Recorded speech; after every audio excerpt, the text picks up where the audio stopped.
சித்த மருத்துவம் என்கிற ஒரு கட்டமைப்பு ஒரு தத்துவங்களோடு ஒரு மருந்தியல் கூறுகளோடு மருத்துவ வழிகாட்டுதல்களோடு ஒரு கல்லூரி கட்டமைப்புக்குள் தொழிற்கல்வியாக கடந்த 50-60 ஆண்டுகள் வந்திருக்கிறது என்றால், அதற்கு முன்னாடி 4000-5000 ஆண்டுகளாக ஐயா சொன்ன அந்த வாய்மொழி இலக்கிய தரவுகளாக எடுத்து வந்து மரபு மருத்துவமாக உயர்ந்து வந்தது தான் இன்றைக்கு சித்த மருத்துவம் ஒரு மிக முக்கியமான இடத்துக்கு வந்திருக்கிறது.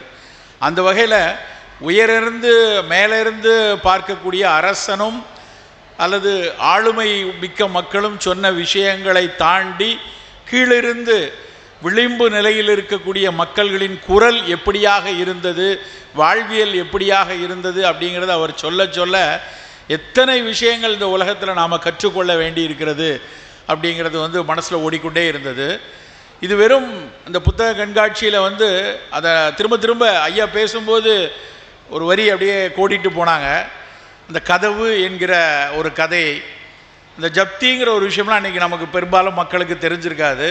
அந்த கதவுங்கிற கதை எனக்கெல்லாம் எவ்வளவு ஒரு மனசில் தாக்கத்தை ஏற்படுத்தியது என்பதற்கு ஒரு உதாரணம் என்னென்னா, அந்த கதை படித்தப்போ, அந்த கதையை படிச்சிங்கன்னா உங்களுக்கு தெரியும். அதை படித்து விட்டு உங்கள் ஊரை, உங்கள் வீட்டை, உங்கள் வீட்டின் நிலைக்கதவை பார்க்காமல் உங்களால் உறங்க முடியாது. எத்தனையோ ஒரு 50-60 ஆண்டுகளுக்கு முன்னாடி வந்த கதை.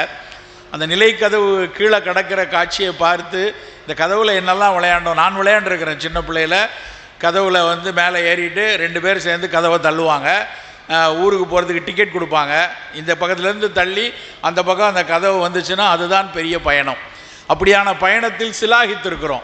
எங்கேயாவது எல்லாம் ஊருக்கு போகிறவங்களாம் வண்டியில் ஏறு, பாளையங்கோட்டை போகிறவங்க ஏறு, வண்ணார்பேட்டை போகிறவங்க ஏறு, எல்லோரும் அந்த வண்டியில் கதவில் ஏறி அந்த கதவை திருப்புற எங்கள் ஊரில் அந்த கிராமத்தில் உள்ள கதவில் விளையாண்டு இருக்கிறோம். அந்த விளையாட்டை வச்சு சென்னையில் இப்போ நான் 23 ஆண்டுகளுக்கு அப்புறம் சென்னைக்கு ஒரு வீடு கட்டணும்னு ஆசைப்பட்டு ஒரு வீடு கட்டினப்ப எங்கள் வீட்டு கதவு அப்படியான கதவாக இருக்க வேண்டும் என்று ஆசைப்பட்டேன். என்னங்க இப்படி சொல்கிறீங்க, எல்லாம் மாடர்னாக அப்படி கதவு வைக்கிறாங்கன்னு. இல்லை, என் கதவுல கீழே ஏறி நிற்கிற மாதிரி ஒரு திண்டு வேணும், பழைய கதவு வேணும். 80 வருடத்துக்கு முன்னாடி தூர எரியப்பட்ட ஒரு கதவை எடுத்து அதை செப்பனிட்டு அதை எங்கள் வீட்டில் கதவாக நான் மாட்டினேன். ஒரு கதை படித்ததனுடைய எங்கள் வீட்டுக்கு வரவங்க பல பேர் கேட்பாங்க, என்னங்க நிலை இவ்வளோ உயரம். அந்த காலத்து நிலக்கதவுங்கிறது தலை குனிந்து வர வேண்டியிருக்கும். 5 அடி தான் இருக்கும். 5 அடி இருந்தாலே பெரிய விஷயம். அந்த கதவை வீட்டில் வச்ச உடனே என்ன தலை குனிய வேண்டியிருக்கு, அப்படி தான் வரணும். அதுதான் பண்பாடு. நம்ம அது ஒரு பழக்கம். அப்படி பழக்கத்தை நம்ம கொண்டு வருவோம் அப்படின்னு கொண்டு அந்த கதவை செய்தோம். கொண்டு மாட்டி வச்சோம். பழைய கதவை எடுத்து செப்பனிட்டு இன்றைக்கும் வீட்டில் அதை பார்க்கும் போதெல்லாம் அந்த மரபினுடைய நீட்சி மனசில் பட்டுக்கொண்டே இருக்கும். நண்பர்களே, இங்கே இருக்கக்கூடிய புத்தகங்களில் இன்றைக்கி ஐயா பேசும்போது எத்தனை தரவுகளை எடுத்து வந்தாங்க. அதுக்கு முன்னாடி ஒரு விஷயம் சொல்லணும். அமர்ந்த உடனே இந்த புத்தக கண்காட்சிக்கான ஒரு சமூக ஊடக விளம்பரம் முன்னைய போட்டாங்க. அவ்வளவு சிறப்பாக இருந்தது. அதை செய்தவர்களுக்கு மனமார்ந்த பாராட்டுகளும் நன்றிகளும். ஒரு வள்ளுவனையும் ஒரு நீலனையும் ஒரு அச்சரை இதையும் ஒரு கண்ணகியும் கொண்டு புத்தகத்தில் வேள்பாரியும் சிலப்பதிகாரத்தையும் வச்சு இந்த மாதிரி வாசிக்கிறதுக்கான ஒரு திருவிழா என்று காட்டிய அந்த ஒரு 2 நிமிட சமூக ஊடக காட்சி அவ்வளவு சிறப்பாக இருந்தது. அப்படி எத்தனை 1000 புத்தகங்கள் இங்கே உங்களுக்காக காத்திருக்கிறது. நண்பர்களே, நம்ம எத்தனையோ விஷயங்கள் வாங்கலாம். புதிய ஆடை வாங்கலாம், புதுசாக நமக்கு விருப்பப்பட்ட பொருட்களை வாங்கலாம். ஆனால் புத்தகங்கள் போன்ற ஒரு சொத்து உலகத்தில் ஒன்றுமே இருக்க முடியாது. நீங்கள் வாங்கி ஒரு 5 புத்தகம் 4 புத்தகம் வாங்கி கொண்டு வச்சு சில நேரத்தில் 4 நம்ம படிக்க மாட்டோம். 2 புத்தகம் படிச்சிருப்போம். மீதி 3 புத்தகம் அப்படியே இருக்கும். நம்மளால் அதை தூரெல்லாம் போட மாட்டோம். யாராவது நம் வீட்டு பிள்ளைகள் ஒரு நாள் அதை எடுத்து வாசிப்பாங்க. நமக்கே என்றைக்காவது ஒரு நாள் எடுத்து படிக்கிறோன்னு தோணும். அந்த புத்தகங்கள் கொடுக்கக்கூடிய அறிவு வேறு எதுவும் கிடைக்காது. வேறு எங்கிருந்தும் நம்மால் எடுக்க முடியாது. சமீபத்தில் நான் படித்து கொண்டிருக்கிற ஒரு புத்தகம் 20ஆம் நூற்றாண்டின் சிறந்த 100 சிறுகதைகள் அப்படின்னு பேராசிரியர் அரசு ஐயா அவர்கள் தொகுத்திருக்காங்க. என்னை பொறுத்த வரைக்கும் அவ்வளவு சிறப்பான புத்தகம்.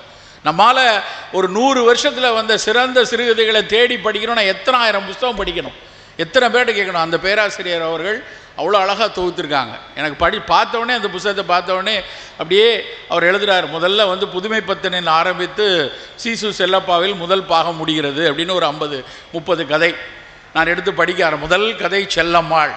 புதுமை பித்தனுடைய அந்த காலத்தில் மிகச்சிறப்பான ஒரு கதை செல்லம்மாள். அந்த கதை துவங்கும் போது அந்த அம்மா வந்து மரணப்படுக்கையில் இருக்காங்க.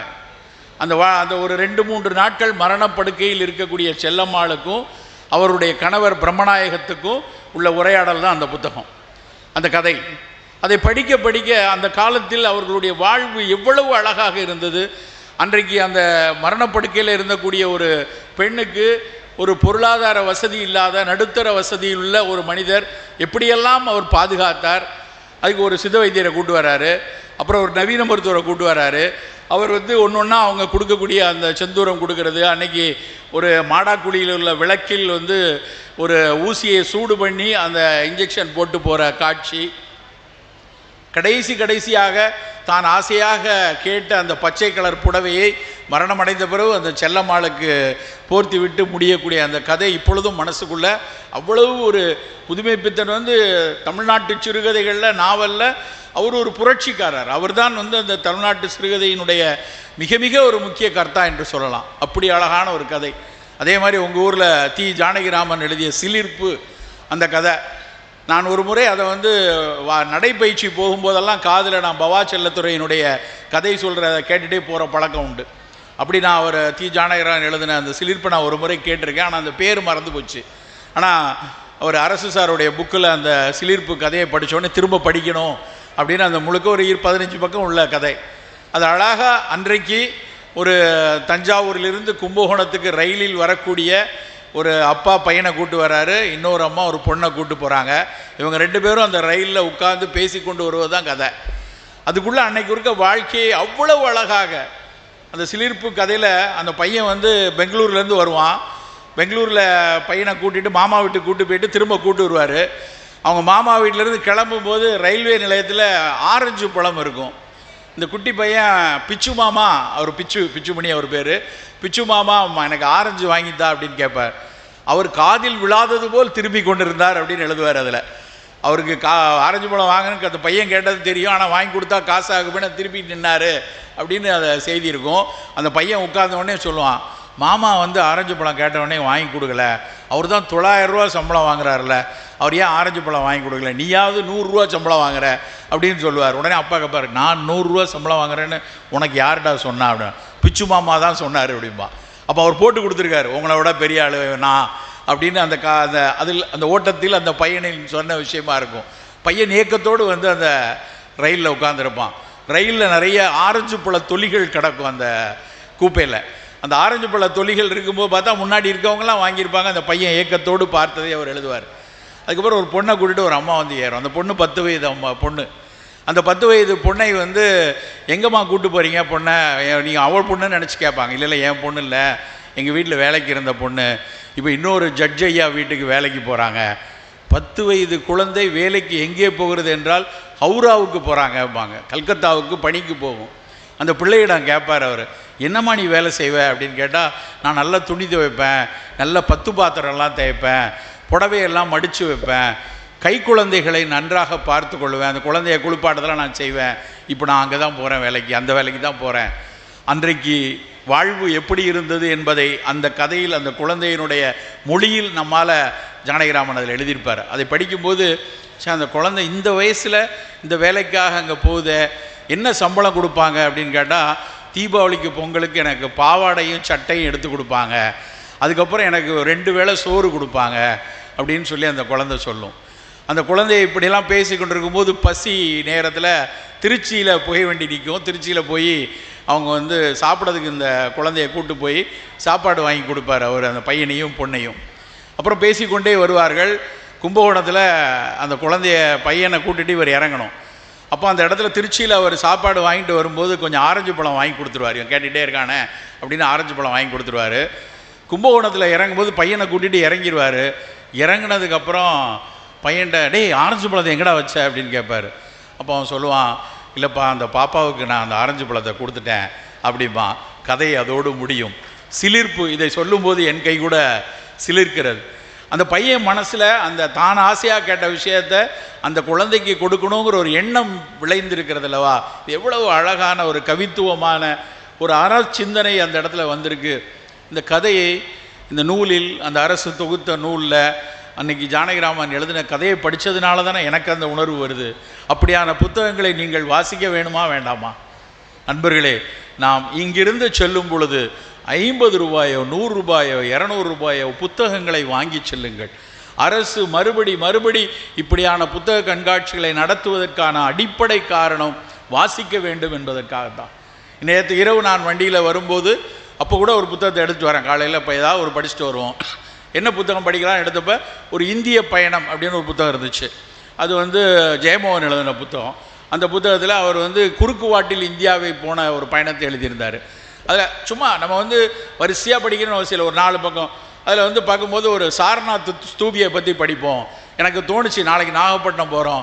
நாகப்பட்டினம் அப்படின்னாலே நம்ம மனசில் தோன்ற விஷயம் இங்கே எப்படி ஒரு புத்த விகாரங்கள் இருந்தது, சூடாமணி விகாரம் எவ்வளோ. இந்த இடத்துல நான் நிற்கிறேன்னா ஒரு 1500-2000 ஆண்டுகளுக்கு முன்னாடி இந்த இடத்துல ஒரு மாபெரும் அறிவு இயக்கம் பௌத்தர்களால் நடத்தப்பட்ட பூமியில் நம்ம நிற்கிறோங்கிறது எவ்வளவு பெருமைக்குரிய விஷயம். அந்த சூடாமணி விகாரத்தில் அவ்வளோ பெரிய அறிவு களஞ்சியமும் அறிவு இயக்கமும் அன்றைக்கி நடந்திருக்கு அப்படிங்கிறது வரலாற்று கூறு. அன்றைக்கு அந்த பௌத்தர்கள் வைத்திருந்த பல்வேறு வெங்கல தரவுகள் இன்றைக்கி லீடன் யூனிவர்சிட்டியில் இருக்குது. நெதர்லாண்ட்ஸில் டச்சுக்காரர்களால் இங்கிருந்து எடுத்து செல்லப்பட்டு லேடன் பல்கலைக்கழகத்தில் நாகப்பட்டினத்தின் ஒரு சூடாமணி விகாரத்தில் உள்ள ஒரு வெங்கல தகடு என்று அங்கு வைத்திருக்கிறாள். என் மகள் அங்கே இருக்க. அவள் சொல்கிற, அப்பா அடுத்த தடவை வரும்போது அங்கே பார்க்கணும், நீங்கள் அங்கே லேடன் பல்கலைக்கழகத்தை வச்சுருக்கதா போட்டிருக்காங்க, நம்ம போய் தேடணும் அப்படின்னு சொல்கிறாங்க. அப்போது அதை பார்க்கும்போது நான் நேற்று அந்த புத்தகத்தில் படிக்கும்போது அந்த சாரநாத் தூபியை பற்றி படித்து அவர் எழுதுகிறார். அவர் எங்கேயோ வாரணாசியிலேருந்து சாரநாத்துக்கு வண்டியில் போன ஒரு நாளையும் அந்த ஸ்தூபியை பார்த்து அங்கே எல்லாம் சிதைவுபட்ட செங்கல் ஸ்தூபிகள்லாம் சிதைவுபட்டு உடைந்து கிடக்கக்கூடிய காட்சிகளை அவர் விவரிக்கிறார். பல மக்கள் இப்போ அங்கே இருக்கக்கூடிய செங்கல்களை தோண்டி எடுத்துகிட்டு போனதெல்லாம் அவர் எழுதுகிறாரு. அதை எழுதும்போது அவர் அங்கே தான் அப்போ இன்றைக்கி நம்ம இந்திய அரசாங்கத்தினுடைய அந்த 4 சிங்கங்கள் ஒன்றை ஒன்று பார்த்து கொண்டு இருக்கக்கூடிய அந்த அசோக ஸ்தூபின்னு சொல்லதும், அதுக்கு கீழே இருக்கக்கூடிய தர்ம சக்கரம். இன்றைக்கி நம்ம தெரியும், நமக்கு எல்லார்ட்டும் கேள்வியாக கேட்டால் தர்ம சக்கரம்னா அதில் 24 கோடு இருக்குன்னு நமக்கு தெரியும். ஆனால் உண்மையாக சாரநாத் தூபியிலிருந்து 36 தர்ம சக்கரம். அந்த 36 தர்ம சக்கரம் என்பது பௌத்தத்தினுடைய ஒரு குறியீடு. இதெல்லாம் இப்படியான விஷயங்கள். நான் ஒரு சித்த மருத்துவம் சார்ந்த விஷயங்களை நான் தேடுறேன், படிக்கிறேன், பேசுகிறேன்.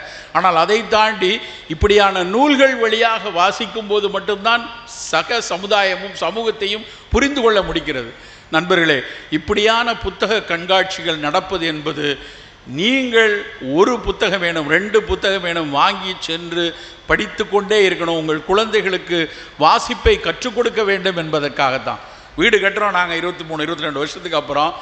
வீட்டில் ஒவ்வொருத்தரும், என் மனைவி 2 அறை வைக்கணும், 2 பெட்ரூம் வேணும், நமக்கு ஒன்று குழந்தைகள் கொண்டு வைக்கணும் அப்படின்னு அவங்க கேட்குறாங்க. நான் அந்த கட்டட கலைஞரிடம் சொன்னேன், எனக்கு ஒரு அறை வேணும், அது நூலக அறை அப்படின்னு, லைப்ரரி வேணும்னு கேட்குறேன். என்கிட்ட 5000 புக்கு கிட்ட இருக்குது, நான் அதெல்லாம் அடுக்கி வைக்கணும்.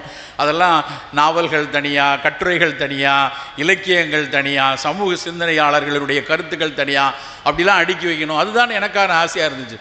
சார், இதுக்கு 150 சதுர அடி அடிஷ்னலாக வேணும், இது எதுக்கு, இது நீங்கள் வேணால் உங்கள் பெட்ரூம்லேயே ஓரம் பூரா புத்தகத்தை அடிக்கிக்கோங்களேன் அப்படிலாம் கேட்டார். இல்லை, எனக்கு அங்கே பெட்ரூம்லேயே புத்தகம் எடுக்கிறது வேணும், பட் இப்படி ஒரு அறை வேணும் என்று. இன்றைக்கு என் வீட்டில் நான் என் நண்பர்கள்லாம் வரும்போது அந்த நூலக அறைக்கு அழைத்து செல்வதுதான் எனக்கு அவ்வளவு சந்தோஷமாக இருக்கும். இங்கே பாருங்கள், தேவதேவன் இருக்கார், இங்கே பாருங்கள் வண்ணதாசன் இருக்கார், இங்கே பாருங்கள் வண்ணநிலவன் இருக்கார், இங்கே பாருங்கள் எல்லாம். அப்படி அத்தனை கட்டுரைகளையும் கவிதைகளையும் பார்க்கும்போது அவர்கள் எல்லோரும் நம்மோடு இருக்கிறதை விட ஒரு பெரிய அறிவாற்றல் எங்கே கிடைத்து விடும். அப்படியான புத்தகங்களை படிப்பதை விட நண்பர்களே, புத்தக கண்காட்சி என்பது ஒரு மாபெரும் அறிவு இயக்கம். உங்கள் இல்லங்களில், உங்கள் வீட்டில் குறைந்தபட்சம் ஒவ்வொரு புத்தக காட்சிகளும் 2-3 புத்தகங்கள், அது வரலாற்று புத்தகமாக இருக்கட்டும், கவிதை புத்தகமாக இருக்கட்டும், சமூக புத்தகமாக இருக்கட்டும், தத்துவ புத்தகமாக இருக்கட்டும், பயணங்கள் பற்றிய புத்தகமாக இருக்கட்டும், ஏதாவது 2 புத்தகம் கண்டிப்பாக இருக்கணும். ஒரு நாளைக்கு 4-5 பக்கங்களை வாசிக்கக்கூடிய பழக்கத்தை வச்சுக்கோங்க. நம்ம தட்டையாக பாடத்துக்கு நீட்டுக்கு படிக்கிறேன், ஜேஇக்கு படிக்கிறேன், அதுக்கான புத்தகம் வச்சுருக்கிறேன் அப்படின்னு தட்டையாக இருக்கிறதுனால நாம் சமூகத்தில் பெருவளர்ச்சியை அடைந்து விட முடியாது. பக்கவாட்டில் என்ன நடக்கிறது, வரலாறு என்ன சொல்கிறது, சமூகம் என்ன மாதிரி நகர்ந்து இருக்கிறது என்பதை பார்க்கணுன்னா வாசிக்க வேண்டும் நண்பர்களே. அப்படியான வாசிப்பு இந்த இடத்துல ஒரு பெரும் அறிவியக்கமாக தொடர்ந்து நடக்க வேண்டும் நண்பர்களே. நம்முடைய விஷயத்துக்கு வருவோம். எனக்கு கொடுக்கப்பட்ட தலைப்பு என்பது நலம் இனி நம் முதல் தேடல். நமக்கு பல தேடல்கள் இருக்குது, அறிவு தேடல் இருக்குது, படிக்கணும், படித்து தான் வாழ்க்கையில் மேலே வர முடியும். இன்றைக்கி தமிழ் சமூகம் உயர்ந்து நிற்கிறது என்றால் கல்விதான் அடிப்படை. கடந்த ஒரு 100 ஆண்டுகளாக நாம் தொடர்ச்சியாக கல்வியில் ஏற்படுத்திய முதலீடுகள் தான் இன்றைக்கி தமிழ்நாடு உலகெங்கும் இருக்கக்கூடிய பல்வேறு துறையில் வளர்ந்திருக்கு. அறிவு தேடல் அவசியம், பொருளாதார தேடல், பொருளாதாரத்தில் உயர்ந்திருந்தால்தான் அந்த பொருட்செல்வம் நம்மை சீராக வைத்துக் கொள்ளுது. அந்த தேடல் இருக்கணும். இல்லைங்களே, நமக்கான வசதி வாய்ப்புகளுக்கான தேடல்கள் அங்கங்கே இருந்து தான் ஆகணும். ஆனால் அவற்றையெல்லாம் விட இன்றைய காலகட்டத்தில் ஒரு பள்ளி குழந்தைகளில் இருந்து முதுமை வரை நம்முடைய முதல் தேடல், ஆங்கிலத்தில் சொல்லப்போனால் த ஹையஸ்ட் ப்ரியாரிட்டி எங்கே இருக்கணும் அப்படின்னா நலத்தை தேடி. நாம் செய்யக்கூடிய ஒரு விஷயங்களும், அது பயணமாக இருக்கட்டும், உணவாக இருக்கட்டும், உடைகளாக இருக்கட்டும், ஓய்வாக இருக்கட்டும், உடல் பயிற்சியாக இருக்கட்டும், விளையாட்டாக இருக்கட்டும், அது எல்லாவற்றும் ஏதாவது ஒரு வகையில் நம் உடல் நலத்திற்கு உதவியாக இருக்குமா, நம் உடல் நலத்தை செம்மையாக வைத்துக் கொள்ள உதவுமா என்று யோசித்து வாழ வேண்டும். அதற்கான மெனக்கடலையும் அதற்கான கரிசனத்தையும் அதற்கான அக்கறைகளையும் இப்பொழுதே இங்கிருந்தே துவங்க வேண்டும். அப்படி இருந்தால் மட்டும்தான் வருங்காலத்தில் நோயில் பிடியில் இல்லாமல் இருக்க முடியும். நண்பர்களே, ஒரு விஷயம் நல்லா தெரிந்து கொள்ளுங்க. 2 விதமான நோய் கூட்டங்களில் எப்போவுமே நமக்கு சவாலாக இருக்குது. ஒன்று கம்யூனிகபிள் டிசீஸ், திடீர்னு வரக்கூடிய தொற்று கூட்டங்கள். அதுவும் நாகப்பட்டினம் சார்ந்து யோசிச்சோன்னா இங்கே நிறைய கூட்டங்கள், நிறைய திருவிழாக்கள் நடக்கக்கூடிய பகுதி, கடற்கரையை ஒட்டி இருக்கிற பகுதி, பல நேரங்களில் கழிவுநீர் தேக்கங்கள் முழுமையாக இடம்பெறாதனால இங்கே கொஞ்சம் தொற்று நோய்களினுடைய கூட்டம் மற்ற ஊர்களோட அதிகம். வரலாற்று ரீதியாக சொல்கிறேன், இன்றைக்கெல்லாம் ஓரளவுக்கு நாம் மாறி வந்துட்டுருக்கோம். ஆனாலும் இந்த கம்யூனிகபிள் டிசீஸ், தொற்றாக வரக்கூடிய நோய் கூட்டங்கள்லேருந்து எதிர்க்கணும்னா அதற்குரிய எதிர்ப்பாற்றல் நமக்கு இருக்கணும். இது முதல்ல. 2வது நான் கம்யூனிகபிள் டிசீஸ், தொற்றாத வாழ்வியல் நோய்கள், சர்க்கரை வியாதி, இரத்த கொதிப்பு, புற்றுநோய், மாரடைப்பு, நாள்பட்ட நுரையீரல் நோய்கள், இன்னும் ருமட்டாய்டு மாதிரியான மூட்டு நோய்கள், இது மாதிரி தொற்றாத வாழ்வியல் நோய்களும் ஆட்டோ இம்யூன் டிசார்டர்ஸ்ன்னு சொல்லக்கூடிய தன்னெதிர்ப்பாற்றல் நோய்களும் கூடிக்கொண்டே இருக்கக்கூடிய காலத்தில் இருக்கிறோம். இந்த நோய் கூட்டத்திலிருந்து நாம் விடுதலை பெறணும். இந்த நோய் கூட்டத்தினுடைய சிக்கல் நமக்கு பெரிய ஒரு அழுத்தங்களை ஏற்படுத்தக்கூடாது. அப்படின்னாலும் நம்முடைய எதிர்ப்பாற்றல், நம்முடைய அடாப்டிவ் இம்யூன் சிஸ்டம் மிகச்சரியாக வைத்துக்கொள்ளணும். எப்படி வைத்துக்கொள்வது? இந்த கம்யூனிகபிள் டிசீஸில் இருந்தும் நான் கம்யூனிகபிள் டிசீஸில் இருந்தும் நம்ம அது வராமல் பார்த்துக்கொள்ளணும். வந்தால் அது நம்மை மிகப்பெரிய அளவில் அழுத்தம் கொடுக்காமல் வைத்துக்கொள்ள வேண்டும்னா முதல் அக்கறை நமக்கு உணவில் இருக்கணும். இன்றைக்கி காலையில் ஒரு பள்ளியில் நான் பேசுகிறேன், இங்கே வரதா இருக்கிறதுனால அப்படியே ஒரு பள்ளிக்கு போயிட்டு வந்தேன். அந்த பள்ளி மாணவர்கள் ஒரு 400-500 பேர் இருக்காங்க. ஒரே ஒரு கேள்வி தான் கேட்டேன். இங்கே படிச்சுட்டு இருக்கிற இந்த குழந்தைகளில் உங்கள் அப்பா, உங்கள் அம்மா, உங்கள் பெரியப்பா, உங்கள் சித்தப்பா, இல்லை தாய் மாமன், இவர்களில் எத்தனை பேர் குடும்பத்தில், நீங்கள் கையை தூக்குங்க, உங்கள் குடும்பத்தில் எவ்வளோ பேருக்கு சர்க்கரை வியாதி இருக்குது? இதுதான் என் கேள்வி. 400 பேர் இருக்கக்கூடிய குழந்தைகளில் நண்பர்களே 90% குழந்தைகள் கையை தூக்குறாங்க. அத்தனை பேர் வீட்லேயும் சர்க்கரை வியாதி இருக்குது. அப்போ என்ன அர்த்தம்? 300-350 பேர் வீட்டில் சர்க்கரை வியாதி இருக்குன்னா இவர்கள் அடுத்த 10 ஆண்டுகள் கழித்து இவர்களில் 175-200 பேருக்கு உறுதியாக சர்க்கரை வரும். இதுதான் இன்றைக்கி இருக்கக்கூடிய இன்றைக்கி இருக்கக்கூடிய அறிவியல் தரவு சொல்கிறது. அதுதான் எங்கே திரும்பினாலும் சர்க்கரை வியாதி தரிகட்டு ஓடிட்டுருக்கு, மிகப்பெரிய அளவில் கூடிக்கொண்டிருக்கிறது. நாகப்பட்டினம் ஒரு கடற்கரை நகரம். எனக்கு இங்கே பேச வரோம் அப்படிங்கும்போதே டக்குன்னு மனசில் நான் வரும்போது யோசித்து கொண்டே வந்த விஷயம், ஒரு 1.5 ஆண்டுகளுக்கு முன்னாடி ஒரு மருத்துவ கருத்தரங்கு. அந்த கருத்தரங்கில் பங்களாதேஷில் இருந்து வந்த ஒரு பேராசிரியர், அவர் அங்கே உள்ள பல்கலைக்கழக பேராசிரியர், ஒரு பெரிய ஆய்வை அவர் சமர்ப்பித்தார். அது கனடாவில் நடந்த வேர்ல்டு NCD காங்கிரஸ். அதில் அவர் அந்த ஆய்வு குறிப்பை அவர் சமர்ப்பிக்கிறார். என்ன சொல்லார்னா, பங்களாதேஷில் ஒரு மிகப்பெரிய அவங்களுக்கும் கடற்கரை பகுதி இருக்குது. ஒரு கிட்டத்தட்ட அவர் சொன்னது ஒரு 600-650 கிலோமீட்டர் கடற்கரை பகுதியில் கடற்கரையை ஒட்டி வாழக்கூடிய மக்கள் பல பேருக்கு பங்களாதேஷில் சிறுநீரக தொந்தரவு கூடியிருப்பதாக அவர் ஒரு அறிக்கையை வெளியிட்டார். அவர் என்ன சொன்னார் அப்படின்னா, சுனாமிக்கு பின்னாடியும், ஒருவேளை சுனாமிக்கு பின்னாடியோ இல்லை அதுக்கு முன்னாடி இருந்தோ எங்களுடைய கடற்கரையில் கொஞ்சம் சலினிட்டி கூடியிருக்கிறதுனால, உப்புத்தன்மை மண் பகுதியில் கூடியிருக்கிறதுனால, எங்களுடைய தாவரங்கள், அருகாமை தாவரங்கள் எல்லாத்துலேயும் உப்புச்சத்து கூட இருக்கிறதுனாலையோ பங்களாதேஷின் கடற்கரையை ஒட்டி வாழக்கூடிய மக்களுக்கு சிறுநீரகத்தில் உப்பை பிரித்து எடுக்கக்கூடிய நவீன அறிவியலில் இஜிஎஃப்ஆர் அப்படிம்பாங்க, எஸ்டிமேஷன் ஆஃப் கிளாமருலோ ஃபில்ட்ரேஷன் ரேட் அப்படின்னு பேர். நம்ம பிளட் டெஸ்ட் போட்டோம்னா யூரியா கிரியாட்டினின் பார்க்கும்போது அந்த கிரியாட்டினின் அளவையும் உங்களுடைய வயதையும் வைத்து கணக்கு போடுவாங்க. அந்த இஜிஎஃப்ஆர் வந்து 90க்கு மேலே இருக்கணும். நல்ல உடலினர்னா 100 110 இருக்கணும். அந்த பங்களாதேஷ் கடற்கரையை ஒட்டி வாழக்கூடிய மக்களில் நிறைய மக்களுக்கு சற்று குறைகிறது. 70 80ன்னு வரக்கூடிய நபர்கள் வந்து அதிகம் இருக்கிறாங்க. அவர் என்ன பேசினார்னா, இந்த கடற்கரையை ஒட்டி இருக்கவங்களுடைய சிறுநீரகத்தில் இப்படி ஒரு சிக்கல் இருக்கிறதுனால ஒருவேளை இவர்களுக்கு சர்க்கரை வியாதியும் சேர்ந்துச்சு, அவர்களில் 30% பேர் சர்க்கரை நோயாளிகளாக இருந்தால் வெகு விரைவில் பங்களாதேஷில் சிறுநீரக நோயாளிகள் கூடிடுவாங்களோன்னு ஒரு அச்சத்தை தெரிவித்தார். இது ரொம்ப ரொம்ப முக்கியமானது நமக்கு. நான் உடனே என் மனக்கண்ணில் ஓடியது என்னென்னா, தமிழ்நாட்டில் எத்தனை 100 கிலோமீட்டர், கிட்டத்தட்ட 800-900 கிலோமீட்டர் கடற்கரை எல்லை இருக்குது.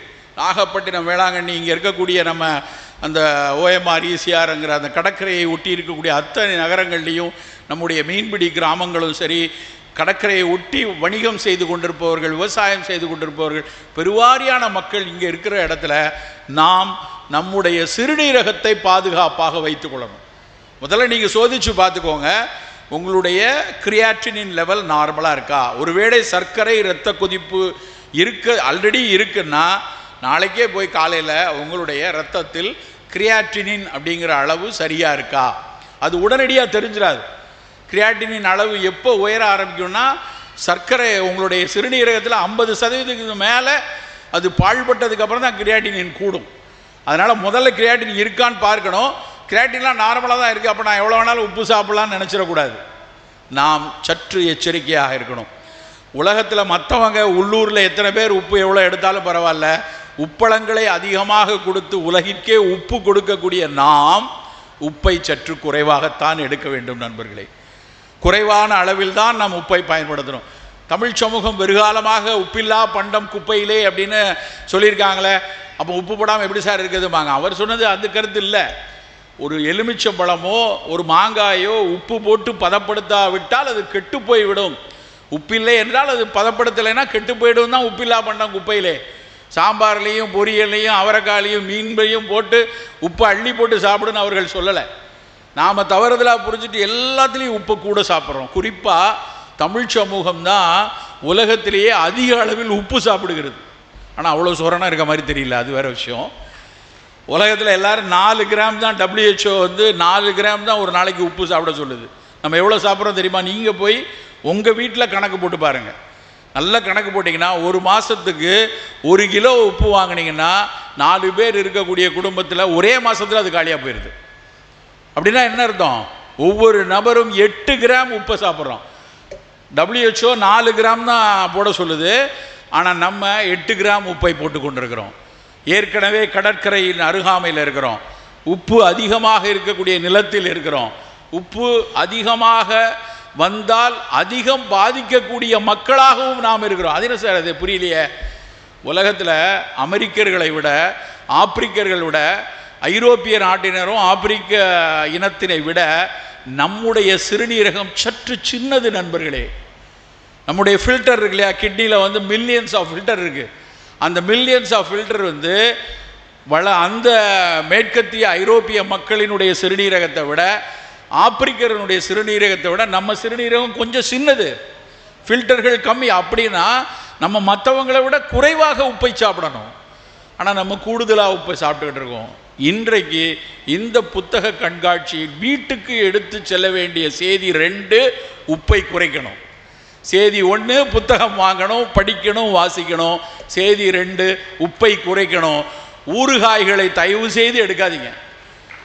நல்லா வந்து உப்பை நிறைய கொட்டி கொட்டி போடக்கூடிய உணவுகள் நமக்கு வேண்டாம். எந்த அளவுக்கு உப்பை குறைக்கிறோமோ அந்த அளவுக்கு நம் சிறுநீரகம் பாதுகாப்பாக இருக்கும். நல்லா புரிந்து கொள்ளணும். கட்டுப்பாடு இல்லாத சர்க்கரை நோயாளிகளில், சர்க்கரை நோய் கட்டுப்பாடு இல்லை, உங்களுடைய HbA1c வந்து எப்போவுமே 8க்கு மேலே இருக்குது, 9க்கு மேலே இருக்குது அப்படின்னா அவர்களுக்கு சர்க்கரை நோய், அந்த மாதிரி கட்டுப்பாடு இல்லாத சர்க்கரை நோயாளிகளில் 30% பேர் தன்னுடைய ஆயுட்காலத்துக்குள்ள சிறுநீரக நோய்க்குள்ளே சிக்கிடுறாங்க. இதுதான் அறிவியல் தரவு. சிகேடி அப்படின்னு சொல்லுவாங்க, கிரானிக் கிட்னி டிசீஸார். கொஞ்சம் யூரினில் புரோட்டீன் வெளியே போக ஆரம்பிக்குது, உங்களுடைய யூரினில் புரோட்டீன் 1+ வந்திருக்கு, EGFR கொஞ்சம் குறைய ஆரம்பிச்சிருச்சுன்னு உங்கள் மருத்துவர் உங்களுக்கு சொல்லுவாங்க. சொன்னதுக்கப்புறமும் நம்ம உப்பை சாப்பிட்டுட்டே வந்தோம் அப்படின்னா சிறுநீரகத்துக்கு டயாலிசிஸ் பண்ணுறதோ இல்லை என்றால் சிறுநீரக மாற்று அறுவை சிகிச்சைக்கோ போக வேண்டியிருக்கும். நண்பர்களே, உப்பை குறைத்து கொள்வோம். மிக குறைவாக உப்பு போடக்கூடிய பழக்கத்தை வச்சுக்கொள்வோம்.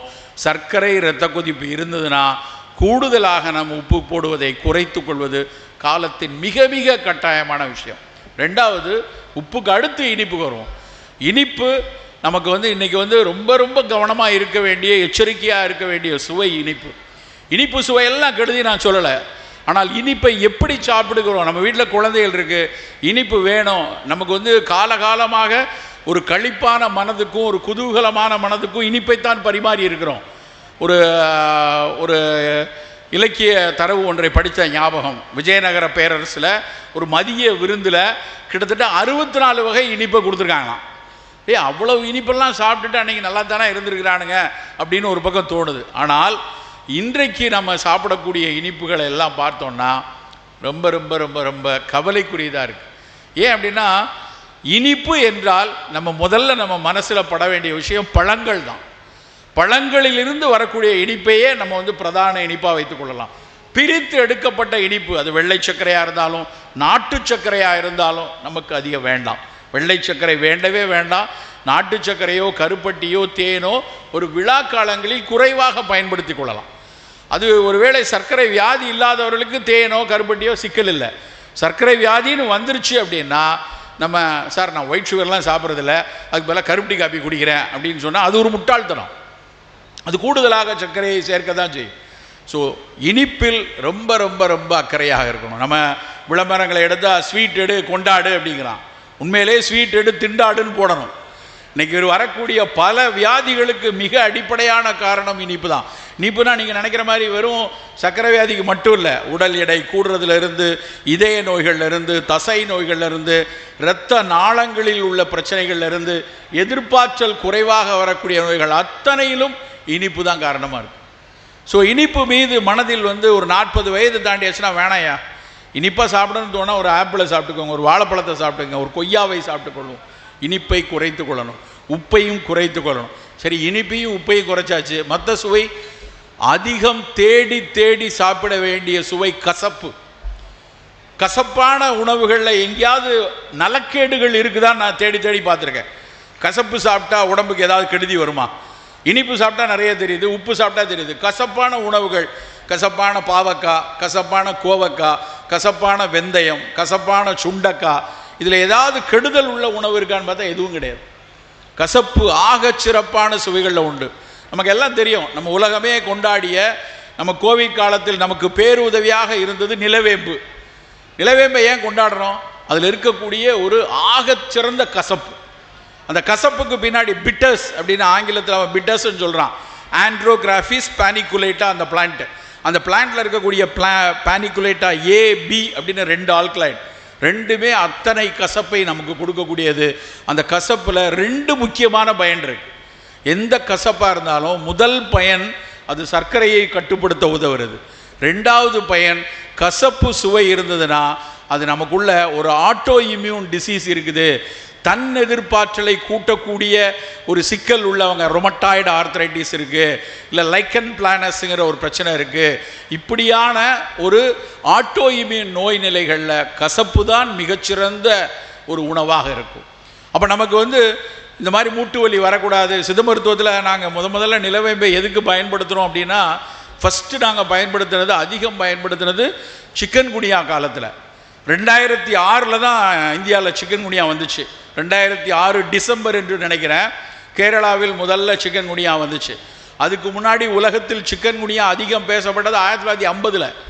50 வருஷத்துக்கு அப்புறம் சிக்கன் குனியா வந்துச்சு. எல்லாரும் கை கால் வலி, எல்லாருக்கும் மூட்டு வலி, கையை மடக்க முடியல, ஈட்ட முடியல. காய்ச்சல் 5 நாள் தான் இருந்துச்சு, காய்ச்சல் 10 நாள் தான் இருந்துச்சு. 10 நாள் காய்ச்சல் போனதுக்கப்புறம் போஸ்ட் வைரல் ஆர்த்ரால்ஜியா அப்படின்னு எழுதுனாங்க. காய்ச்சல் போனதுக்கப்புறம் முட்டு வலி இன்றைக்கும் நிறைய பேருக்கு இருக்குது.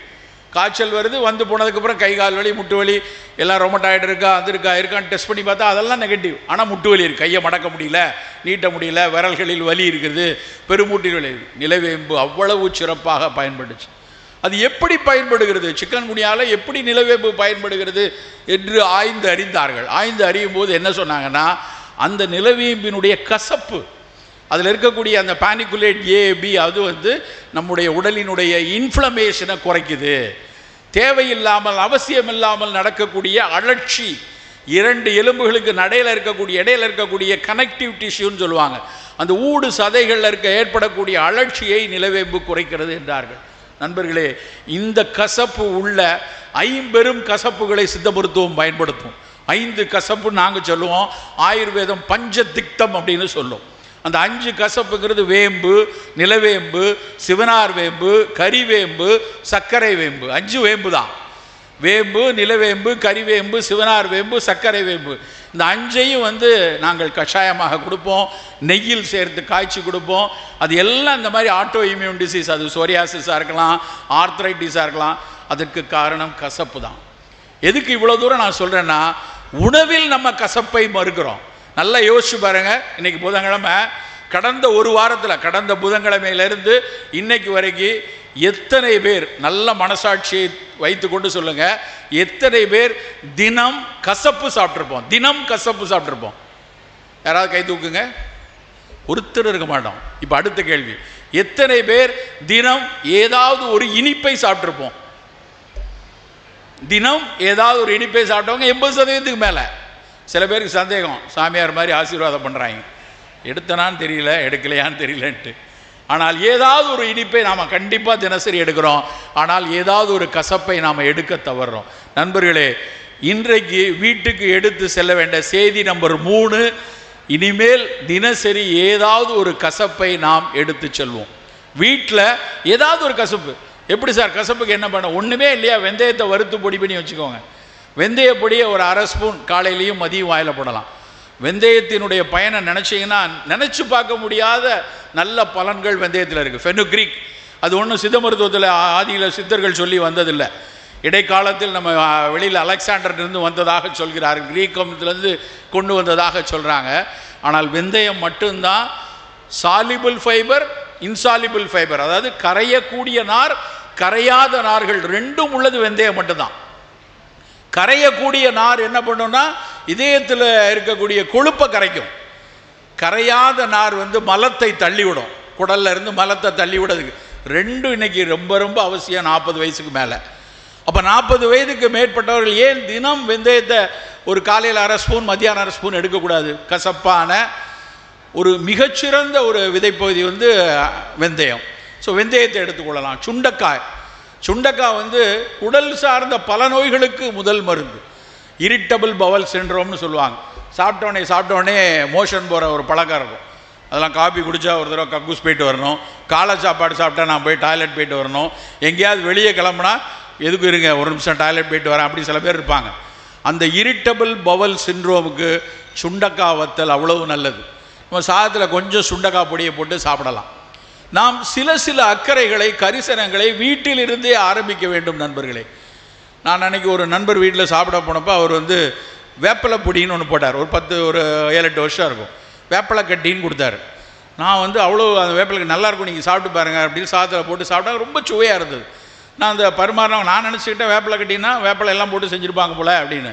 அந்த அம்மா, அந்த வீட்டில் இருந்த வயசான அம்மா சொன்னாங்க, தம்பி அது வேப்பலை கட்டினா வேப்பலை கிடையாது, கருவேப்பிலை. அப்புறம் நாங்கள் நாரத்தை இலை போடுறோம், எலுமிச்சை இலை போடுறோம், அதில் கொஞ்சம் வெல்லமும் இருக்குன்னு. அவ்வளவு சுவையானது.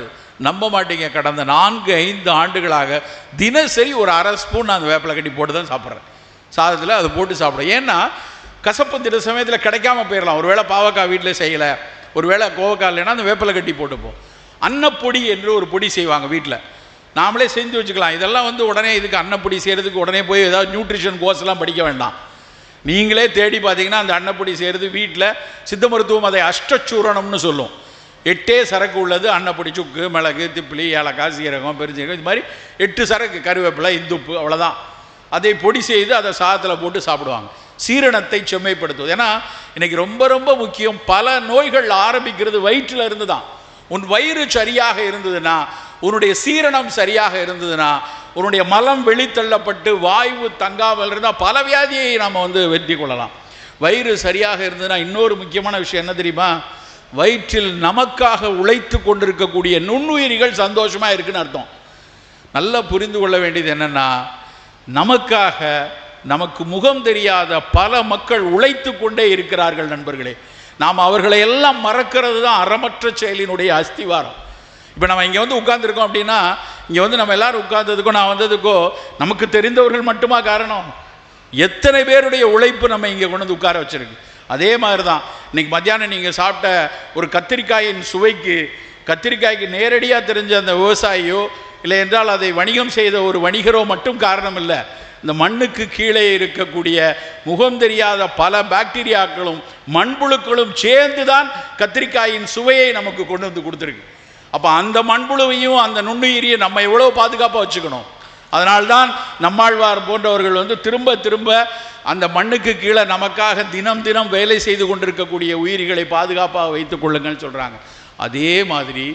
அதே மாதிரி மண்ணுக்கு கீழே பெயர் தெரியாத நுண்ணுயிரிகள் நமக்காக உழைத்து கொண்டிருக்க மாதிரி வயிற்றுக்குள்ளே நமக்காக கோடானு கோடி பாக்டீரியாக்களும் வைரஸ்களும் நமக்காக உழைத்து கொண்டே இருக்கிறன. அந்த உழைத்து கொண்டே இருக்கக்கூடிய பாக்டீரியாவும் வைரஸும் நல்லா இருக்கணும்னு நினச்சி நம்ம சாப்பாடு இருக்கணும். இன்றைக்கு GBA என்கிற ஆங்கில சொல்லை மருத்துவ உலகம் அதிகம் உச்சரித்து கொண்டிருக்கிறது. Cut brain access. குடலில் பாக்டீரியாவும் வைரஸும் நல்லா இருந்தால் தான் உன் மூளை மிகச்சரியாக வேலை செய்யும். உனக்கு எதிர்பார்த்தல் எவ்வளோ வேணும், உன்னுடைய மெட்டபாலிசம் எப்படி நடக்கணும், உன் சிந்தனை எப்படி இருக்கணும், உன்னுடைய உரை எப்படி இருக்கணும், உன்னுடைய உரையாடல் எப்படி இருக்கணும், அத்தனையும் சொல்வதற்கு உன்னுடைய குடல் நலமாக இருக்கணும் நண்பர்களே. அந்த குடல் நலமாக இருப்பதற்கு நம் மெனக்கெடல் நல்லா இருக்கணும். நம் மெனக்கெடல் நல்லா இருந்தால் தான் குடல் நலமாக இருக்கும். அதற்கு ரொம்ப சிறப்பான, ஆக சிறப்பான எளிய ஒரு உணவு மோர். அந்த மோர் அருந்தக்கூடிய பழக்கம், அந்த மோர் அந்த மோரில் இருக்கக்கூடிய லாக்டோபாசிலஸில் இன்றைக்கு மில்லியன்ஸ் ஆஃப் டாலரை கொட்டி கொண்டிருக்கிறார்கள் நவீன அறிவியலாளர்கள். எப்படி அந்த லாக்டோபாசிலஸ் வேலை செய்து சொல்லி வைத்துக் கொள்ளுங்கள். அந்த லாக்டோபாசிலஸ் பேஸ்டாக வரக்கூடிய மருந்துகளை தேடி பார்த்தீங்கன்னா ஆச்சரியத்தின் உச்சம் வருகிறது. அவன் அதில் எப்படி ஜெனட்டிக்கல் மாடிஃபை பண்ணலாம், அதை எப்படி அந்த லாக்டோபாசிலஸை கேப்சூலை வச்சு எவ்வளோ தூரம் சந்தைப்படுத்தலாம், ப்ரோபயாட்டிக்ஸ்னு ஒரு பெரிய சந்தைக்கு உண்டாகிட்டே இருக்குது. ஆனால் நம்ம ரொம்ப சாதாரணமாக காலையில் நீர் ஆகாரம் சாப்பிட்டோம். முந்தின நாள் சாதத்தில் தண்ணியை ஊற்றி வச்சு கையை பசைஞ்சு கொஞ்சம் மோரை விட்டு காலையில் குடித்து கொள்வது நம்முடைய மரபு பழக்கமாக இருந்தது. அந்த பழக்கத்தை இன்றைக்கு அறிவியல் கண்களால் உற்று பார்க்கும்போது அதில் அவ்வளவு லாக்டோபாசிலஸ் குடலுக்கு நல்லது செய்யக்கூடியதாக இருக்குது. நண்பர்களே, வயிறை சரியாக வைத்துக் கொள்வதற்கான மெனக்கடல்களை தினம் தினம் வீட்டில் ஆரம்பிங்க. ஒரு ஐங்காய பொடி, ஒரு அன்னப்பொடி, ஒரு வேப்பிலை கட்டி, ஒரு சுக்குமல்லி காஃபி, ஒரு சீரக தண்ணீர், ஒரு திரிகடுகம் காஃபி, இது மாதிரியான விஷயத்தை வீட்டில் நம்ம செய்யணும். இதெல்லாம் எங்கே சார் கிடைக்கும்? அமேசானில் ஆர்டர் போட்டால் வருமா? வந்தாலும் வரும் தெரியல. எல்லாம் அமேசான் எல்லாத்தையும் விற்கிறான். இதெல்லாம் செய்யணும் ரொம்ப கஷ்டமே. எப்படி ஒன்றொன்னையும் தேடி அலையிறது? ஆகஸ்ட் 14 கூலி படத்துக்கு எப்படி அலைஞ்சு திரிஞ்சு டிக்கெட் வாங்க போகிறோம்? போய் அதுக்கு அடித்து பிடிச்சி காசை கொடுத்து போய் திரைப்படத்துக்கு போய் நிற்கிறோம் இல்லையா? அதற்கு செய்யக்கூடிய அக்கறை நம்முடைய பக்கத்தில் இருக்கக்கூடிய விவசாயிகிட்ட கொஞ்சம் கரிசலாங்கண்ணியும் கொஞ்சம் சீரகப்பொடியும் கொஞ்சம் சுக்குமல்லி காப்பியும் நம்மால் ஏன் வாங்க முடியல? பல பேர் என்ன பேசுவாங்க, சார் நீங்கள்லாம் நிறைய பேசிட்டே போகிறீங்க, இந்த ஆர்கானிக் உணவுகள், கருப்பு கவுனி, மாப்பிளச்சம்பெல்லாம் விலை ஏறிடுச்சு. என்னையா ஏறிடுச்சு? தங்கம் ஏறுற மாதிரி ஏறிச்சா? 10 ரூபா 50 ரூபா விலை கூடி இருக்கிறது. 50 ரூபா விலையை அந்த ஏழை விவசாயிக்கு கொடுப்பதற்கு நமக்கு எதுக்கு தயக்கம்? நம்ம கொடுக்கலாமே. 100 ரூபா கூட கொடுத்து வாங்கி நம்ம ஒரு மாதத்திற்கு எத்தனை கிலோ அரிசி வாங்கிட போகிறோம்? 200 கிலோ அரிசி வாங்க போகிறோம். 5 கிலோ 3 கிலோ அரிசி வாங்கும்போது 50 ரூபாய் கூட கொடுத்து அந்த அரிசியை, மிகச்சிறப்பான அரிசியை நம்ம பயன்படுத்துறதுல என்ன தவறு? கொஞ்சம் அக்கறை வேணும். நமக்கு சில மெனக்கடல்கள் வேணும். ஏன்னா நமக்கு முன்னாடி நிற்கக்கூடிய நோய் கூட்டங்களை பார்க்கும்போது, நோய் கூட்டத்துக்கு உள்ளே போயிட்டோன்னு வச்சுக்கோங்க, அதுக்கப்புறம் அதற்கான செலவினங்கள் ஏன்னா எல்லாத்தையும் அரசாங்கம் பார்த்துக்குதா? இங்கிலாந்தில் ஒரு நோய் வந்ததுன்னா ஒரு கடைநிலை ஊழியன்லேருந்து பிரதம மந்திரி வரைக்கும் ஒரே தரமான மருந்தே அங்கே கொடுக்குறாங்க. NHS எல்லாருக்கும் ஃப்ரீ மெடிசின். நம்ம ஊரில் அப்படி இல்லை. எல்லாம் out of the pocket expense தான். கையிலிருந்து ஒரு மருந்துகளை வாங்கும்போது எனக்கு ஒரு விஷயத்தை அன்றைக்கி ரொம்ப மனசுக்கு ரொம்ப தைத்த விஷயம். ஒரு போலீஸ்காரர், அவர் ஒரு ஹெட் கான்ஸ்டபிளாவோ ஏதோ ரிட்டையர்டாக இருக்கார். அவருக்கு வந்து உணவு குழலினுடைய கடைசி பகுதியிலையும் இறப்பையினுடைய மேல் பகுதியில் ஒரு புற்றுக்கட்டி, நெஞ்ச கறிக்குது, ஏது கழிக்குது, ரொம்ப நாளாக நேரம் தப்பி சாப்பிட்றது, கடுமையான வேலை சுமை, வீட்டில் பல்வேறு அழுத்தங்கள். அவருக்கு வந்து ஒரு சின்ன புற்று, ரிட்டையர்டாகி 1.5 வருஷம் தான் இருக்குது. 2 பிள்ளைங்க இருக்காங்க, ஒரு பொண்ணு கல்யாணம் பண்ணணும்னு எல்லாம் இருக்குது. இந்த வயிற்றில் இந்த கட்டிக்கு வந்து நான் வந்து பார்த்து கண்டுபிடிச்சிட்டேன். ஒரு மருத்துவரை அனுப்பி கேட்குறேன். அவர் சொல்கிறாரு, சார் ஆரம்ப கட்டம் தான், கொஞ்சம் கீமோ சிகிச்சை கொடுத்து அதுக்கப்புறம் வேணும்னா அது அறுவை சிகிச்சை பண்ணிடலாம் அப்படிங்கிறோம். அப்போ அந்த மருத்துவர் சொல்கிறாரு, ஒரு கீமோவுக்கு வந்து இவ்வளோ 40,000 35,000 ஆகும், ஒரு 6 கீமோ எடுக்கணும்னு இவ்வளோ பணம் செலவாகும்னு சொல்கிறாங்க. அந்த காவலர், ஓய்வு பெற்ற காவலர் என்ன சொல்கிறார், இதெல்லாம் வேணாங்க, போதுங்க, இது ஒரு 4-5 லட்சம் இப்போ சொல்கிறாரு, அதுக்கப்புறம் இன்னும் ஒரு 3-4 லட்சம் ஆகும், நான் இருந்தால் இன்னும் ஒரு 3-4 வருஷம் இருப்பேனா, போய் சேரங்க, என் பிள்ளைகளுக்கெல்லாம் நிறையா வேலைகள் இருக்குது, இங்கே இருக்குது, கடனை வாங்கிலாம் பண்ண முடியாது அப்படின்னு அவர் முடிவெடுக்கிறார். கடுமையான வாக்குவாதம் எனக்கும் அவருக்கும். இல்லைங்க, இதுக்கெல்லாம் அரசாங்கத்திலேருந்து இவ்வளோ உதவி இருக்குது, அதை எடுத்துக்கலாம், அது போக மீதி இருக்கிறதுக்கு ஏதாவது பண்ணிக்கலாம் அப்படின்னா, அவர் தன்னுடைய ஏழ்மையையும் தன்னுடைய செலவு செய்ய முடியாத ஒரு கடினத்திலையும் மரணத்தை ஏற்றுக்கொள்ளக்கூடிய மனநிலைக்கு வரார். அதே நேரத்தில் அடுத்த வாரத்தில் ஒரு பேஷண்ட் வராங்க. அவங்க பூனாவில் இருந்து சென்னையில் இருக்கக்கூடிய ஒரு பிரபல மருத்துவமனைக்கு ஏர்லிஃப்ட் பண்ணி வருது அந்த அம்மா. ஒரு கீமோவுடைய விலை வந்து 17 லட்சம், 12 மாதங்கள் கொடுக்க போகிறாங்க. 17 லட்சம் ரூபா கொடுக்கறதுக்கு தனி விமானத்தில் வந்து சிகிச்சை எடுக்கக்கூடிய ஒரு மக்களும் தன்னுடைய ஓய்வூதியத்தால் தன்னுடைய இரைப்பை நோயை பார்த்து கொள்ள முடியாத ஒரு சமச்சீரற்ற நிலையில் தான் இந்தியா இன்றைக்கும் இருக்கிறது நண்பர்களே. அப்படி இருக்கிற சூழல்ல அவராவது ஓய்வூதியம் பெறக்கூடிய நபர், அதையும் தாண்டி விளிம்பு நிலையில் இருக்கக்கூடிய நமக்கு ஏதாவது ஒரு நோய் வந்ததுன்னா எவ்வளவு சிக்கல்களுக்குள்ளே போய் நம்ம நிற்போம் நினச்சி பாருங்க. ஒரு பெண்மணி வந்து ஒரு ஸ்கூல் டீச்சர், அவங்களும் ரிட்டையர்டு, அவங்க பொண்ணு கூட்டு வராங்க. அந்த பொண்ணு கூட்டு வந்து அந்த அம்மாவை கூட்டு வந்துட்டு வந்திருக்காங்க. கையில் பெரிய ஃபைலு. அந்த ஃபைலை திறந்து பார்த்தா புற்றுநோய் வந்து சற்று பரவி இருக்குது, மார்பக புற்றுநோய். நான் பார்த்த உடனே, என்னம்மா நீங்கள் இதை முதலே கவனிக்கலையா, ஏன் இவ்வளவு பரவிக்கிறேன்? அந்த பொண்ணு வந்து அவங்க அம்மா அப்படி ஒரு முறைச்சி பார்க்குறா. சொன்னால் கேளுங்க, நல்லா கேளுங்க அப்படின்னு அப்படி ஒரு கோவத்தோடு அந்த பொண்ணு சொல்லுது. அந்த பொண்ணு அமெரிக்காவிலிருந்து வந்திருக்கிறது, திருமணமாகி அமெரிக்கா போயிடுச்சு. அப்போ இந்த அம்மா அப்படியே இருக்குது. நான் உடனே கேட்டேன், அம்மா நீங்கள் ஆசிரியை, ஸ்கூல் டீச்சராக இருக்கீங்க, செல்ஃப் பிரெஸ்ட் எக்ஸாமினேஷன் தெருவாக சொல்கிறாங்க, உங்கள் மார்பில் ஒரு கட்டி இருக்கிறதே உங்களால் உணர முடியலையா, ஏன் பார்க்காம விட்டீங்கன்னு கொஞ்சம் எனக்கு ஒரு கோபமாகவும் இருந்தது. என்ன படிச்சிருக்காங்க, தன்னுடைய மார்பு கட்டியே முதல்ல தெரியாமல் போயிடுச்சு, இது ஒன்றும் அந்த காலம் கிடையாது, இப்போ எவ்வளோ விளம்பரங்கள் இருக்குது தெரியலையான்னு ஒரு ஆதங்கத்தில் நான் கேட்குறேன். அப்புறம் சரி இன்னும் கொஞ்சம் குறைச்சிட்டே, இல்லைம்மா அப்புறம் அடுத்தடுத்து என்ன செய்யணும், கொஞ்சம் நுரையீரலில் பரவிருச்சு, கொஞ்சம் எலும்பில் இருக்குது, சிகிச்சைகள் நவீன மருத்துவத்தில் போயிட்டுருக்கு, கூடுதலாக என்ன உணவு எடுக்கணும், என்ன ஏதாவது மூலிகைகள் கொஞ்சம் பயன்படுமான்னு கேட்க என்கிட்ட வந்திருக்காங்க. அதையெல்லாம் பேசி எப்படி பயப்படாதீங்க, நல்லாயிடும், என்னையோ இப்போ பார்த்துட்டீங்க பரவாயில்லன்னு அனுப்பிட்டேன். ஆனால் என் மனதில் ஓரமாக ஒரு ஆதங்கம், அந்த டீச்சர் ஏன் பார்க்காம போயிட்டாங்க அப்படின்னு. மருந்து வாங்குவதற்கு வெளியே போயிட்டு மருந்தெல்லாம் வாங்கிட்டு கொஞ்சம் நேரம் கழித்து அந்த அம்மா மட்டும் உள்ளே வருது. உள்ளே வரும்போது அந்த அம்மா சொன்னதை என்னால் தாங்கிக்கவே முடியல. டாக்டர் ஒரு 2 நிமிஷம் பேசலாமாண்ணா? வாங்க உட்காருங்க. உட்கார்ந்த உடனே சொல்கிறாங்க, உங்கள்கிட்ட என்னை குற்றச்சாட்டு பண்ணி பேசுனால, அவன் என் மூத்த மக, அவள் வந்து கல்யாணம் பண்ணி அமெரிக்காவில் இருக்கா, எனக்கெல்லாம் மார்பு கட்டி இருக்குன்னு 4 வருஷம் முன்னாடியே தெரியும். என்னம்மா அப்படி சொல்கிறீங்க, கட்டி இருக்குன்னு தெரியும்னா பார்க்க வேண்டியதானே, ஏன் பார்க்கல? எனக்கு கட்டி இருக்குன்னு தெரியும் போது என் பெண்ணுக்கு நான் வந்து வரன் பார்த்து கல்யாணம் நிச்சயமாகிற சுச்சுவேஷனில் இருக்குது. ஒருவேளை எனக்கு மார்பில் புற்றுக்கட்டின்னு வந்துருச்சுன்னா என் பிள்ளையோட கல்யாணம் நின்றுமோ, மரபு ரீதியாக அந்த பெண்ணுக்கு வந்துருமோன்னு அச்சப்பட்டுருவார்களோ அப்படின்னு நினச்சி நான் யார்கிட்டையும் சொல்லாமல் விட்டு அப்படியே நான் விட்டுட்டேன். இன்றைக்கி இவ வந்து பேசுகிறா அப்படின்னு அவங்க சொன்னாங்க. வேதனையாக இருந்தது. எவ்வளவு கேடுகட்ட சமூகத்தில் நாம் இருக்கிறோம். அந்த அம்மாவிற்கு குறையில்லை, ஆனால் நம் சமூகம் இன்றைக்கும் வந்து நோயை விட இந்த மாதிரி விஷயங்களை, அந்த அம்மாவை பாதுகாக்கணுங்கிறத விட அந்த அம்மாக்கிற்கான அச்சத்துக்கு காரணம் நம் சமூகம் இப்படியான ஒரு விஷயத்தில் இருந்துட்டு. ஸோ இப்படியான ஒரு நோய் என்பது தட்டையாக அவர்களை மட்டும் பாதிக்கக்கூடிய விஷயம் இல்லை, கூட இருக்க எல்லாத்தையும் பாதிக்கக்கூடிய ஒரு விஷயமாக மாறிக்கொண்டிருக்கிறது. இந்த சூழலில் நம் அக்கறைகள் வலுவாக இருக்கணும், மிகப்பெரிய அக்கறைகளோடு இருக்கணும். ஒவ்வொரு வேளை உணவும், அது காலை உணவோ மதிய உணவோ இரவு உணவோ ரொம்ப ரொம்ப அக்கறையாக இருந்து எடுக்கக்கூடிய விஷயமாக எடுத்துக்கொள்ளணும். நான் முதலில் சொன்னபடி இனிப்பையும் உப்பையும் குறைத்து கொள்வோம், கசப்பையும் துவர்ப்பு ரொம்ப முக்கியம், வாழைப்பூ, வாழைத்தண்டு, நெல்லிக்காய் எல்லாமே துவர்ப்பு தான். அந்த கசப்பும் துவர்ப்பும் அதிகமாக இருக்கணும், புளியும் காரமும் மிதமாக இருக்கணும். மொத்தத்தில் 6 சுவைகளில் இனிப்பு உப்பை குறைத்து கசப்பு துவர்ப்பை கூட்டி புளிப்பு காரத்தை மிதமாக வைத்துக்கொள்வோம். தினசரி பழங்கள் மிக அதிகமாக இருக்கணும். ஏதாவது ஒரு பழம், நம்ம ஊர் பழங்கள். உடனே போய் நியூசிலாந்துலேருந்து கிவி வரணும், அப்படியே மடகாஸ்கர்லேருந்து ஆப்பிள் வரணும்னு அவசியப்பட வேண்டாம். நம்ம ஊர் பழங்கள் போதுமானது. நம்ம ஊர் கீரைகள், நம்ம ஊரில் கிடைக்கக்கூடிய நிறைய மணமூட்டிகள், ஸ்பைசஸ், இஞ்சி, பூண்டு, புதினா, சீரகம், ஒவ்வொன்றுக்கு பின்னாடியும் ஏதாவது ஒரு மருத்துவ குணம் உண்டு. அதை ஒரு தேநீராகவோ உணவில் குருமாவாகவோ ஏதாவது ஒரு வகையில் எடுத்துக்கொள்ளணும். நம்ம உள்ளூரில் கிடைக்கக்கூடிய மீன்கள், புரதம் மிக மிக அவசியம். நம்ம ஊரில் புரதச்சத்து மிக குறைவாக இருக்கிறது. இன்றைக்கி காலையில் கூட நான் அந்த வெண்ணாற்று கரையில் நடந்துட்டு இருந்தேன். அங்கே இருக்கக்கூடிய அந்த அணைக்கட்டு பக்கத்தில் ஒரு மீனவர் மீன் பிடித்து கொண்டிருந்தார். குட்டி குட்டி மீன்கள் துள்ளி துள்ளி ஓடுவதை கூடையில் பிடித்து கொண்டிருக்க காட்சியை நான் பார்த்துட்டு இருந்தேன்.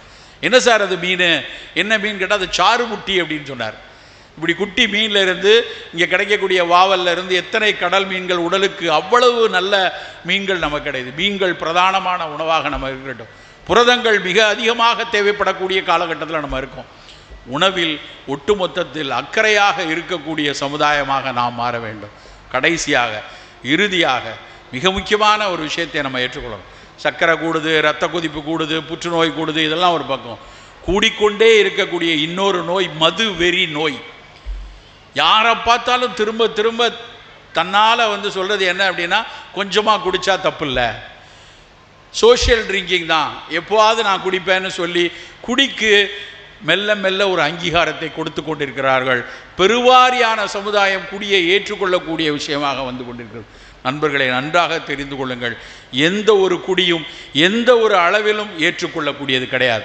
எந்த ஒரு மருத்துவமும் குறைந்த அளவில் குடித்தால் நல்லது என்று எவரும் சொன்னதில்லை. அவன் இப்போ கூட ஒரு ஆர்டிக்கல் வந்திருக்கு, your problem starts from the first drop of alcohol அப்படின்னு ஒரு கட்டுரை வந்திருக்கு.